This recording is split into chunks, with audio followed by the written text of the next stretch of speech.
Olá, pessoal! Hoje vamos conversar um pouco a respeito de resinas compostas em dentes anteriores. Inicialmente, para a gente falar um pouco a respeito desse tema, nós precisamos entender alguns conceitos básicos. Primeiro, entender que a estética é a ciência que estuda o belo. E esse belo, ele parte por um, por um princípio que está relacionado à arte da percepção. Aquilo que o indivíduo é capaz de perceber, né? E classificar dentro dos seus conceitos como belo, para tentar reproduzir aquilo de alguma forma, né?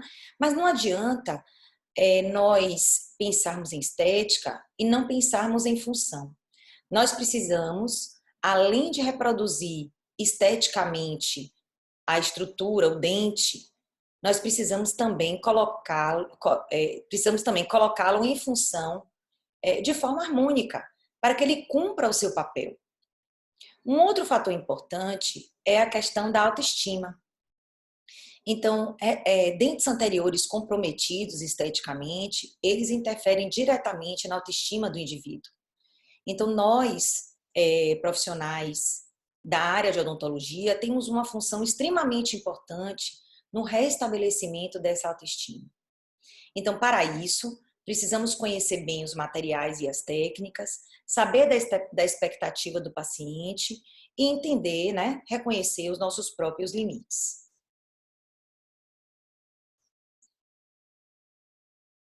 Para a realização de uma resina composta na região dos dentes anteriores, assim como acredito que em qualquer outro procedimento que iremos realizar, nós precisamos fazer um planejamento prévio. Diagnosticar o estado de saúde bucal desse paciente, saber se ele está apto a receber uma restauração. Fazer uma avaliação periodontal e endodôntica do dente que será restaurado. Observar a situação deste dente na arcada. Fazer um exame clínico criterioso. Fazer também, realizar um exame de imagem, para assim você estabelecer um diagnóstico e um prognóstico sobre esse tratamento que você irá realizar.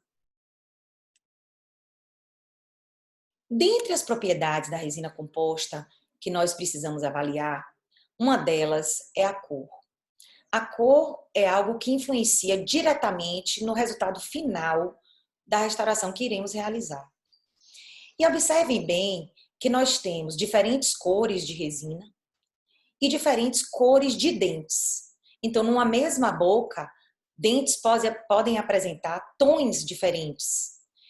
E no mesmo dente, diferentes áreas também apresentam colorações diferenciadas. Então, nós precisamos observar bem a estrutura que iremos reproduzir para tentar, a partir daí, fazer uma boa escolha em relação à cor que iremos trabalhar. Para isso, nós temos alguns conceitos importantes, como matiz, croma, valor. São alguns conceitos que precisamos entender. Um deles é a matiz. A matiz diz respeito à família da cor. Então, nas resinas compostas, nós temos 4 tipos de matizes. O matiz A, que está associado à cor mais amarronzada. O matiz B é uma cor mais amarelada. O matiz C, uma cor mais acinzentada. E o matiz D, uma coloração mais avermelhada. Sabemos também que as cores que mais utilizamos, né, são as cores, os matizes A e os matizes B. São aqueles que estão em maior prevalência nos dentes da população. O croma, ele tem a ver com a intensidade da cor, ou seja, com o grau de saturação da cor, que indica o seu grau de pureza. Então, as cores, elas perdem o croma à medida que elas são misturadas mais ao branco. Então, por exemplo, uma cor A1 é uma cor que ela é menos saturada. Ela é uma cor mais clara. Uma cor A3,5, ela é uma cor mais saturada. Ela é mais pigmentada. Valor tem a ver com o grau de luminosidade da cor. Qualquer cor selecionada, né, que se você coloca numa barra de divisão de 0 a 10, ela pode ser classificada em relação ao seu valor, né, partindo de uma cor mais escura que está mais próximo do 0, para uma cor mais clara, né, que está mais próximo do 100. Então, isso tem a ver com a luminosidade da cor. Pode ser utilizado tanto para resinas compostas, né, como também podemos falar isso a respeito do dente. Um dente clareado, por exemplo, é um dente que ele apresenta uma maior luminosidade e, com isso, ele apresenta um maior valor. Translucidez tem a ver com a capacidade da passagem, de permissão da passagem de luz, né? Então, quando você incide uma luz sobre um dente, existem áreas desse dente que vão permitir uma maior passagem de luz, são áreas mais translúcidas. A mesma coisa eu posso dizer em relação às resinas. Então, tem resinas que são mais translúcidas, as resinas de esmalte, como a primeira que vocês estão verificando, né? Ela é mais clara, ela é uma resina que permite uma maior passagem de luz, então ela é mais translúcida. A resina intermediária, ela possui também uma translucidez, também num valor médio, que permite uma passagem de luz relativa, e a mais próxima às setas é uma resina mais opaca, ela permite uma menor passagem de luz. Normalmente essas resinas, elas são resinas de dentina, são resinas que são utilizadas mais internamente no dente. Então, observem bem aí a transmissibilidade, né, a capacidade de passar luz, quando você incide essa luz sobre o dente, a região do bordo incisal, como ela permite essa translucidez em alguns casos, principalmente nos dentes mais jovens.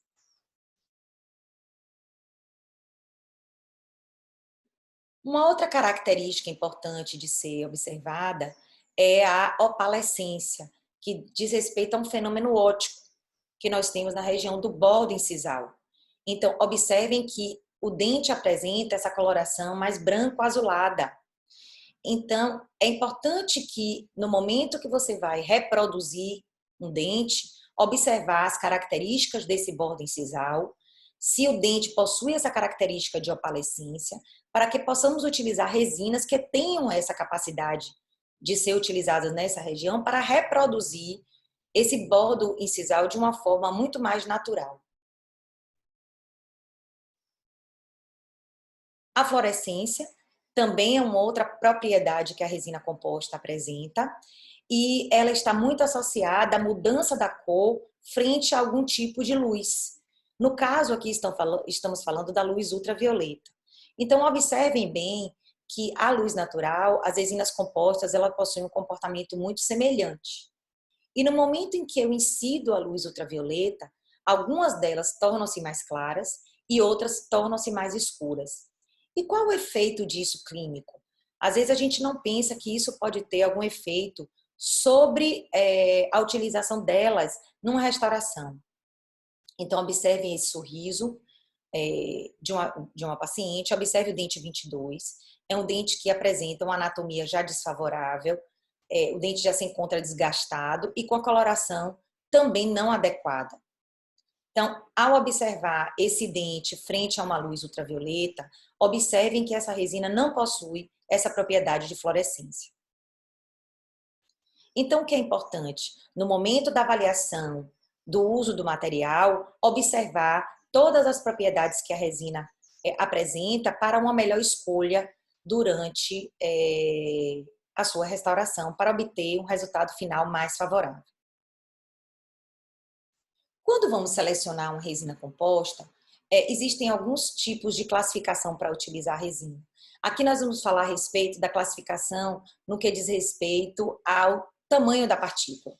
Então, as resinas elas podem ser microparticuladas, híbridas, microhíbridas, nanopartículas e nanohíbridas.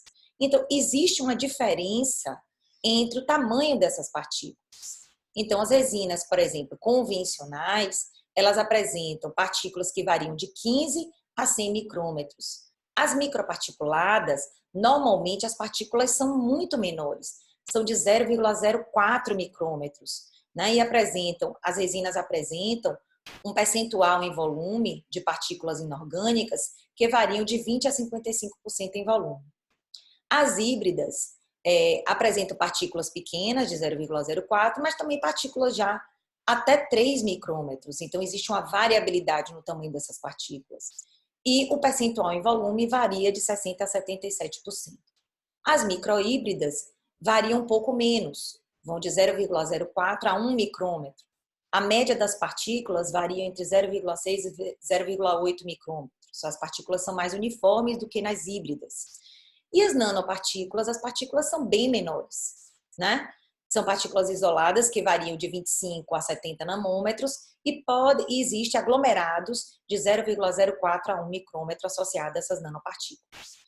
O que isso interfere? Então, isso foi uma evolução que as partículas vieram passando com o passar do tempo, né? E isso veio mostrar que essas características, elas modificaram as resinas para melhor, no que diz respeito, por exemplo, à sua capacidade de acabamento e polimento, e com isso, né, a sua longevidade. Então, as resinas compostas, para realizar essa resina composta, é importante entender que a resina, ela precisa, né, de uma certa adesão, né? Então, nós temos que respeitar os princípios de adesão para que haja união físico-química do dente com o material restaurador. E para isso, nós temos que seguir um protocolo para a realização dessa adesão. Não é de qualquer jeito, senão ela não vai ser realizada da forma adequada e isso compromete a restauração. Então, em relação à região anterior, nós podemos realizar restaurações em resina em diferentes tipos de preparo, como preparos em classe 3, em classe 4 e classe 5, e ainda quando nós temos fraturas devido a traumatismos dentários.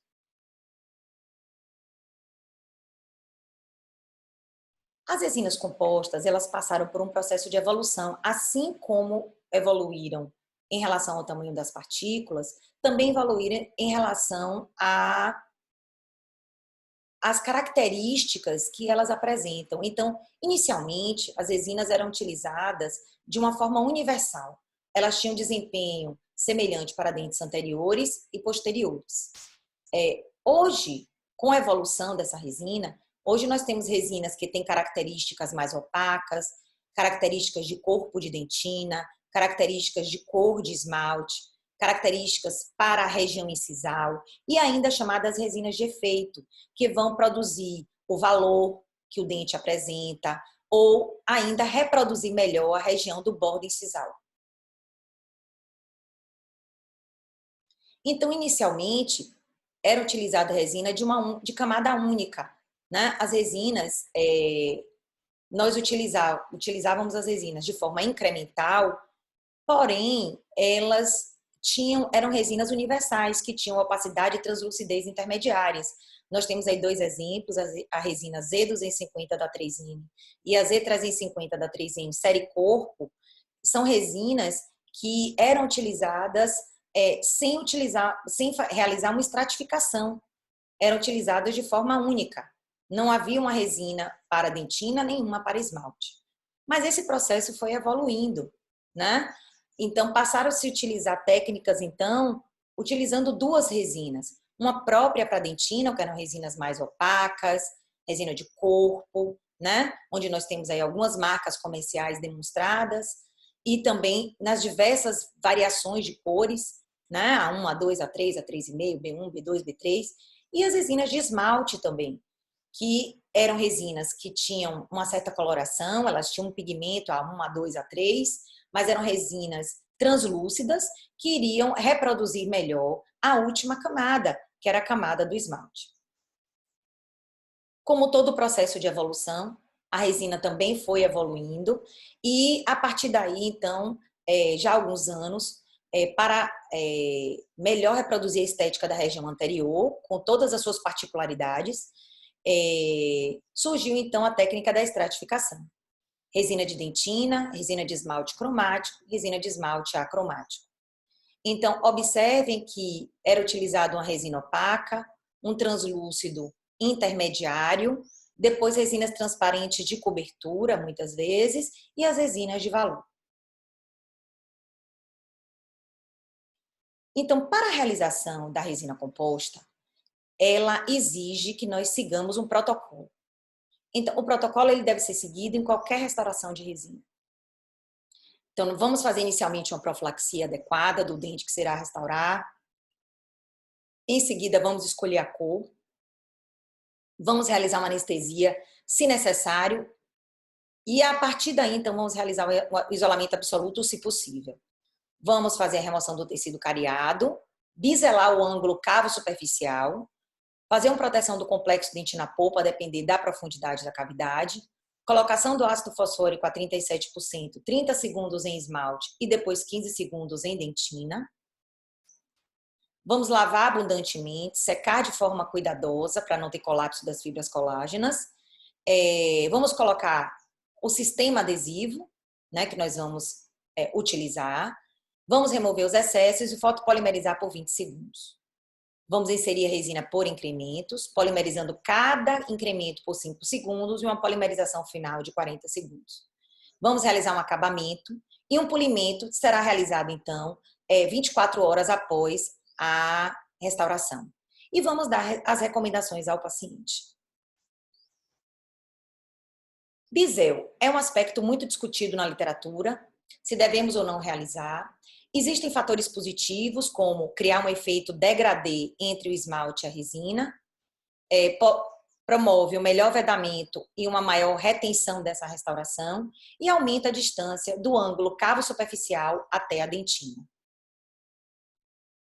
Também possui fatores negativos, como aumento e desgaste do dente, pode promover uma fragilidade nas áreas de contato e nas áreas onde você tem um esmalte sem suporte dentinário, há um aumento da extensão da cavidade. É algo que deve ser avaliado na hora da sua realização. E como é que nós vamos executar esse bisel? Normalmente utilizamos uma ponta diamantada fina, em alta rotação, com um ângulo de 30 a 45 graus e numa extensão de 0,5 a 2 milímetros no máximo. Então vamos agora a um caso clínico. Observem esse dente fraturado, esses dois incisivos centrais que foram fraturados, um paciente jovem. Conseguimos visualizar mais próximo, muitas vezes até as trincas pós-traumatismo.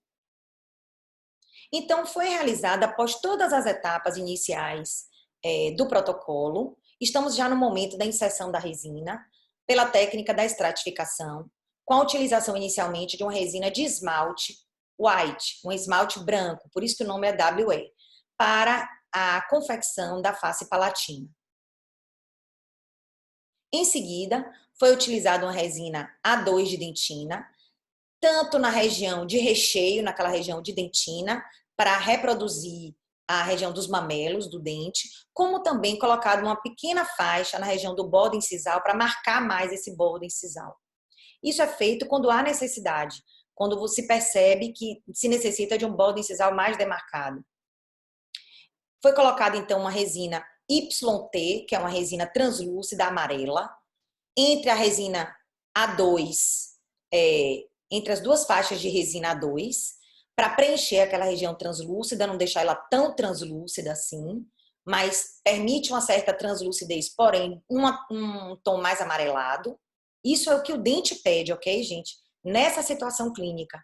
E foi colocado uma resina A3, Z350 na região onde teria o bisel, para tentar mascarar a diferença entre dente e resina, onde existe esse limite entre o dente e a resina.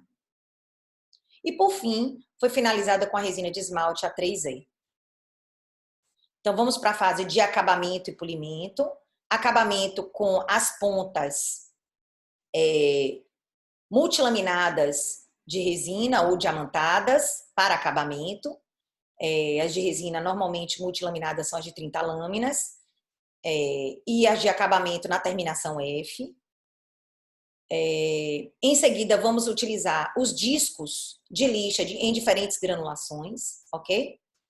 E na fase de polimento, podemos então utilizar mais uma vez os discos mais finos e, por fim, uma pasta de polimento associado a um disco de filtro. E aí está a resina finalizada. Quando nós temos uma classe 3, nós temos o comprometimento das superfícies proximais sem envolvimento do ângulo incisal. É importante ter alguns cuidados, como na hora da execução dessa classe 3, devemos manter os ângulos diédricos arredondados, uma menor extensão vestibular possível e manter o ponto de contato sempre que possível. É importante fazer o bisel na região do ângulo cavo superficial e ter um cuidado durante a realização desse bisel, colocando uma tira metálica para que não haja lesão do dente vizinho. Quando nós vamos fazer o acesso à lesão, sempre é importante avaliar se vamos fazer esse acesso por vestibular ou por lingual. Então, na maioria das vezes, o acesso é feito sempre pela lingual ou palatina, para não comprometer a estética, ok? Então, só vamos realizar o acesso pela região vestibular quando nós temos uma cárie na superfície vestibular, um dente que tem uma má posição dentária, que não favorece a realização do preparo pela palatina, ou quando já existe uma restauração prévia necessitando de uma substituição. Uma situação como essa que está apresentada aqui, uma restauração desgastada, pigmentada, já não está mais favorável, então uma vista lateral. Então, nesse caso, nós iremos remover toda a restauração.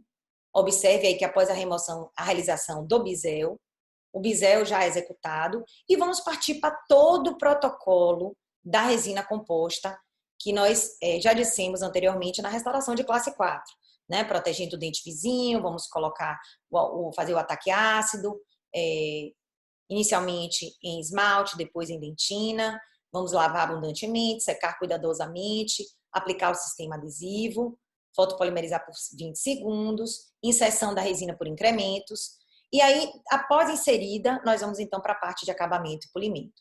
Neste caso, de uma outra forma, foi utilizado uma lâmina de bisturi número 15 para remoção do excesso, que também é uma outra alternativa que se tem para um maior controle no momento da realização da remoção dos excessos em restaurações em dentes anteriores. Em seguida, então, foi-se utilizado os discos de lixa, as pontas siliconadas, e para polimento final, o disco de filtro, com a pasta de polimento.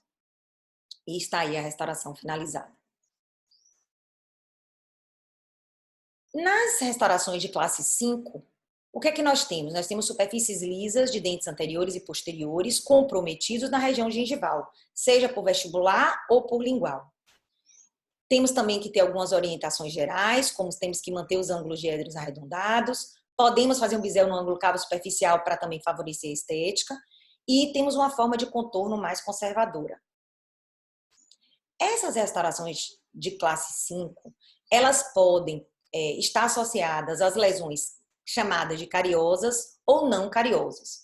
Como o próprio nome está dizendo, lesões cariosas são lesões de cárie, que têm uma associação bacteriana, tem a presença de um biofilme dentário, né, que levou ao desenvolvimento dessa lesão. É diferente de uma lesão não cariosa, que é provocada por outras situações clínicas apresentadas. Então, essa situação apresentada é uma lesão de cárie na região cervical, ok? É diferente do que nós vamos observar agora, como, por exemplo, as lesões não cariosas causadas por uma erosão.